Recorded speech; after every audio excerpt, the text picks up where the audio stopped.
alaikum mbokk yi ginnaaw bu ñu sant Yàlla, je ne reviendrai pas sur ce que mes prédécesseurs ont déjà eu à dire. Je voudrais seulement insister sur ce coup d'État, parce que c'est de ça qu'il s'agit.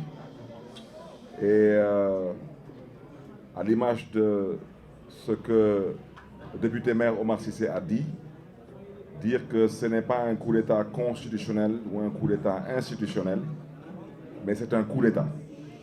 Et c'est la raison pour laquelle nous sommes venus aujourd'hui pour dire à l'opinion nationale et internationale que nous comptons nous dresser contre cette forfaiture, contre ce coup d'État. En quoi faisant? En restant sur des principes constitutionnels. Et à ce titre, nous comptons répondre à l'invitation de la société civile, en l'occurrence Aar Sunu Élection, pour dire que cette plateforme nous a conviés demain dans l'après-midi à une marche silencieuse pour pouvoir, au besoin, démontrer que le peuple sénégalais est contre ce coup d'État.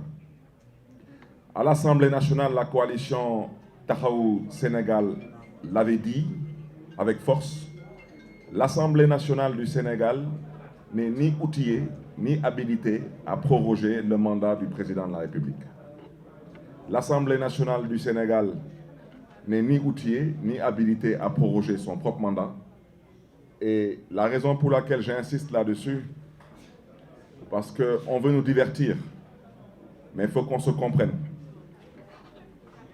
Dans quelques mois, si Macky Sall réussit son coup d'État, vous comprendrez aisément qu'il sera le seul maître à bord, parce qu'il aura les coulées franches pour dissoudre cette Assemblée nationale. Elle aura déjà fait ses 2 ans. Et je vous rappelle que bien avant le terme de ces 2 ans, M. Macky Sall a tenté de dissoudre cette Assemblée nationale. Donc cette Assemblée nationale aujourd'hui, peut-être ne réalise pas la gravité de l'acte qu'elle a eu à poser, mais je voudrais dire et le répéter avec force. Nous sommes obligés de nous dresser aujourd'hui contre ce qui se fait, parce que ce qui se fait aura logiquement une suite. Mais je voudrais surtout, chers amis de la presse nationale et internationale, réitérer ici la position de notre leader, le président Khalifa Abubakar Sall.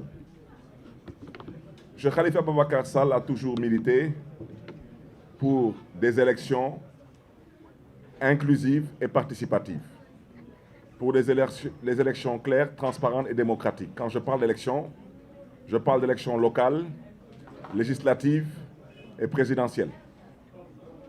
Nous sommes toujours dans cette dynamique parce que nous considérons que dans une démocratie, nous devons permettre à la démocratie de pouvoir respirer.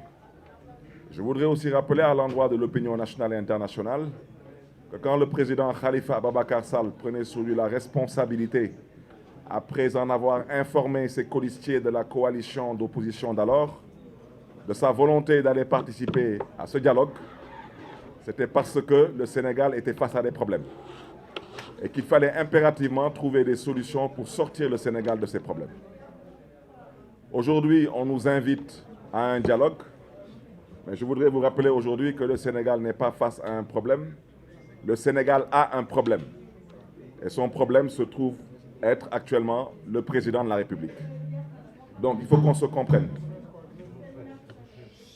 Ce dialogue, la coalition Taxawu Sénégal ne peut pas la cautionner ou y prendre part si c'est pour violer la Constitution. Il faut qu'on soit bien clair. Quand on devait aller au dialogue, quand on devait y aller, et on a eu à le dire là-bas, dire que notre position, c'est que les élections doivent être inclusives et participatives, qu'on doit organiser une élection et non une sélection, voire une élimination. Et ça reste toujours la position de principe de notre leader et de notre coalition.